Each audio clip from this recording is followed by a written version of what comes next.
بسم اللہ الرحمن الرحیم۔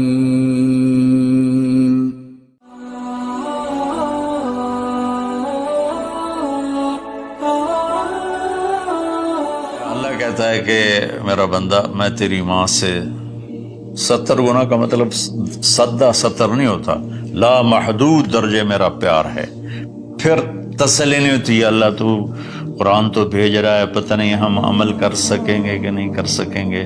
تو پھر اللہ کہتا ہے الرحمن الرحیم۔ کیوں ڈر گئے ہو؟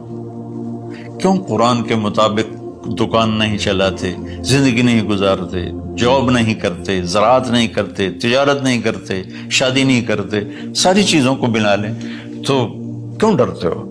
رب العالمین پہلی گارنٹی، الرحمن الرحیم پہلے بسم اللہ سے، پھر دوسری گارنٹی اللہ کہ میں اللہ ہوں، نفع نقصان کا مالک ہوں، پھر رب العالمین تم پر مہربان ہوں، تمہارا پالنے والا ہوں، پھر الرحمن الرحیم کی دوبارہ تکرار ہے۔ کیوں ڈرتے ہو؟ رحمان بھی ہوں رحیم بھی ہوں۔ اب اللہ نے جزا سزا کا بھی ایک رکھا نا، کہ بہت سے لوگ ہیں جو محبت کی بات جتنی بھی کرو وہ الٹا ہی سوچتے ہیں، تو اس کو دھمکانے کے لیے مالک یوم الدین۔ پھر یہ بھی یاد رکھنا کہ میرے لیے میرے پاس جزا سزا کا بھی نظام ہے۔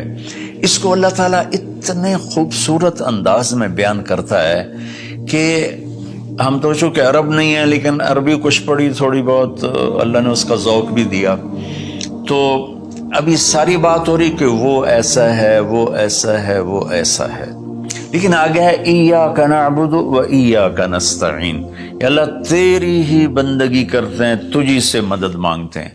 تو ایک دم جیسے اللہ سامنے آ گیا ہو، الحمدللہ رب العالمین الرحمن الرحیم، ان الفاظ نے اس طرح کر دیا جیسے اللہ میرے سامنے آ گیا ہے، جیسے کأنک تراہ، جیسے اللہ میرے سامنے آ گیا تو میں کہتا ہوں ایاک نعبد، یا اللہ میں تو تیری ہی بندگی کرتا ہوں، و ایاک نستعین، یا اللہ میں صرف تجھے پکارتا ہوں مدد کے لیے، میں کسی اور کو نہیں پکارتا۔ میرے نبی نے حضرت عبداللہ بن عباس سے فرمایا وَإِذَا سَأَلْتَ فَاسْأَلِ اللَّهِ وَإِذَا اسْتَعَنْتَ فَاسْتَعِنْ بِاللَّهِ، کہ اے بچے، اے میرے یا غلام، اے میرے پیارے چچا زاد بھائی، تو ایسا جب تجھے پکارنا ہو تو اللہ کو پکارنا، مدد کے لیے صرف اللہ ہے جو آتا ہے، اللہ کے سوا کوئی مدد نہیں کر سکتا۔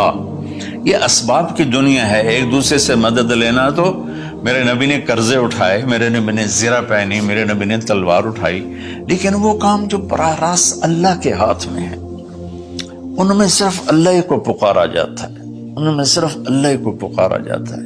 ایاک نعبد و ایاک نستعین، علماء فرماتے ہیں ساری آسمانی کتابوں کا خلاصہ قرآن ہے، اور قرآن کا خلاصہ سورۃ فاتحہ ہے، اور سورۃ فاتحہ کا خلاصہ ایاک نعبد و ایاک نستعین ہے۔ اے میرے اللہ، یا اللہ، یہ صرف اللہ کے ساتھ ہے اور کسی کے ساتھ نہیں ہے۔ تو پھر اللہ تبارک و تعالیٰ، چونکہ میں نے پہلے شروع میں کہا تھا کہ ہم زندگی گزارنے کا طریقہ نہیں جانتے، تو اللہ نے ہم سے یہ دعا ہم پہ فرض کر دی کہ تم نے یہ مانگنا ہے، چونکہ تم اندھے ہو، جاہل ہو، کہو اہدنا۔ کتنی ضروری ہے، اللہ کہتا ہے روٹی مانگو، پانی مانگو، بیوی مانگو، بچے مانگو، جی کپڑے مانگو، زمین مانگو، جائیداد مانگو، صحت مانگو، عزت مانگو، سب کچھ مانگو، لیکن ایک چیز اللہ نے فرض کر دی کہ میرے بندے اگر تو ہدایت کے بغیر مر گیا تو برباد ہو جائے گا، لہذا تم پہ واجب کرتا ہوں، فرض کرتا ہوں کہ اہدنا الصراط المستقیم۔ اہدنا پہلے میں بتا چکا ہوں کہ خدا، یا اللہ وہ چٹان دکھا دے جس کو دیکھ کر میری زندگی کی راہیں صحیح جگہ تک مجھے پہنچائیں۔ خدا، عرب اس کو سن کے ہل گئے تھے کہ وہ محاورہ سمجھتے تھے، ہم محاورہ نہیں سمجھتے، لیکن عرب کیوں ہل گئے تھے؟ کہتے کیا کمال ہے یار، یہ کیا آدمی کہاں سے بولتا ہے، کیا بولتا ہے۔ وہ تو ابو جہل سے پوچھا اخنس ابن شریک نے،